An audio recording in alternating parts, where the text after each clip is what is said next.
బీసీలకు రేవంత్ ప్రభుత్వం మోసం చేస్తుందన్నారు బీజేపీ ఎమ్మెల్యే పైడి రాకేష్ రెడ్డి. అలాగే బీసీలను అడుగడుగునా కూడా మోసం చేస్తుందని ఫైర్ అయ్యారు ఆయన.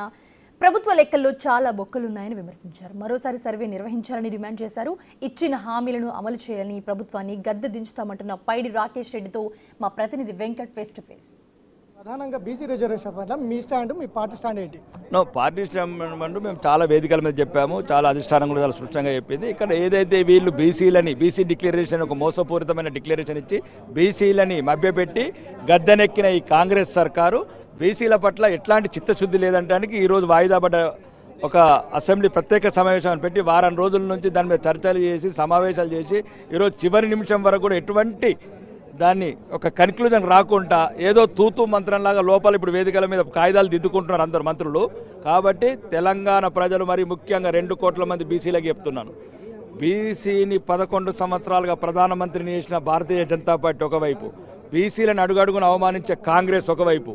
కాబట్టి ఇది ఎవరికి నమ్మకం లేదు. వీళ్ళు చర్చ పెట్టినప్పుడు దానికి సరైన సమాధానం ఇస్తాం. సమగ్రంగా సర్వే చేసినాం, ఇంకా సమగ్ర నివేదికనే రాలేదు, తప్పుల తడగానే ఎలా చెప్తారనేది కూడా క్వశ్చన్ చేస్తున్నాం. తప్పుల తడకని ఆయననే చెప్తున్నారు. ఇప్పుడు ఎవరైతే పొన్నం ప్రభాకర్ గారు మంత్రి గారు కావచ్చు వాళ్ళు కూడా చెప్తున్నారు కదా, దీంట్లో కొన్ని వర్గాలు తగ్గినాయి అంటే పెరిగితే జనాభా అనేది ఒక నిష్పత్తి ప్రకారం పెరుగుతుందండి, తగ్గితే ఒక నిష్పత్తి ప్రకారం తగ్గుతుంది. కొన్ని వర్గాలే పెరగటం, కొన్ని వర్గాలే తగ్గటం.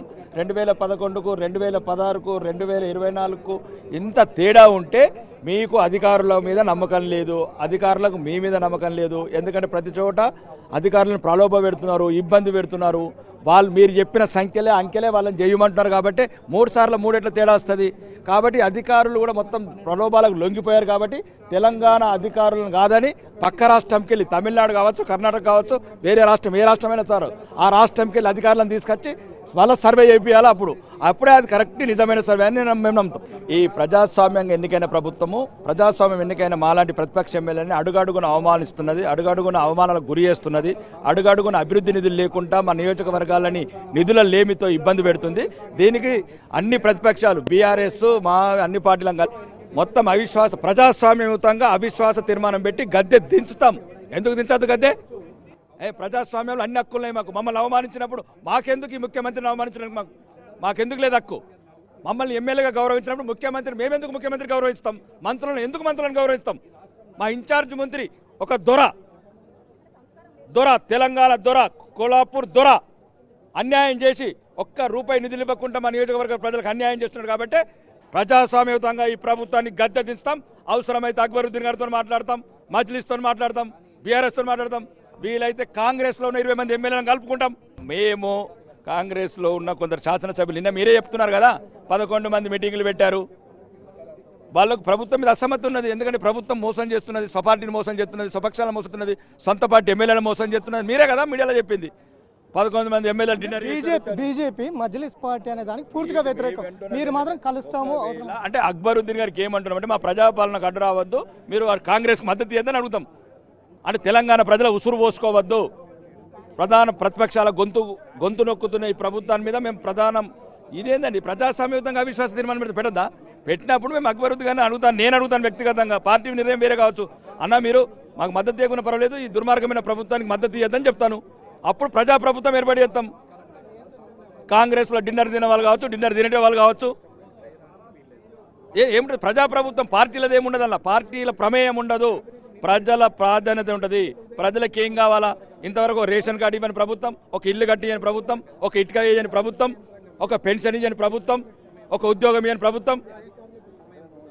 బీసీల సమగ్ర విచారణ సరిగ్గా జరగలేదు, ముస్లింల రిజర్వేషన్ పూర్తిస్థాయిలో ఎత్తివేయాలనేది కూడా మీ స్టాండ్. ఎందుకు ముస్లింల మీద బీజేపీకి అంత కక్షపూరితం?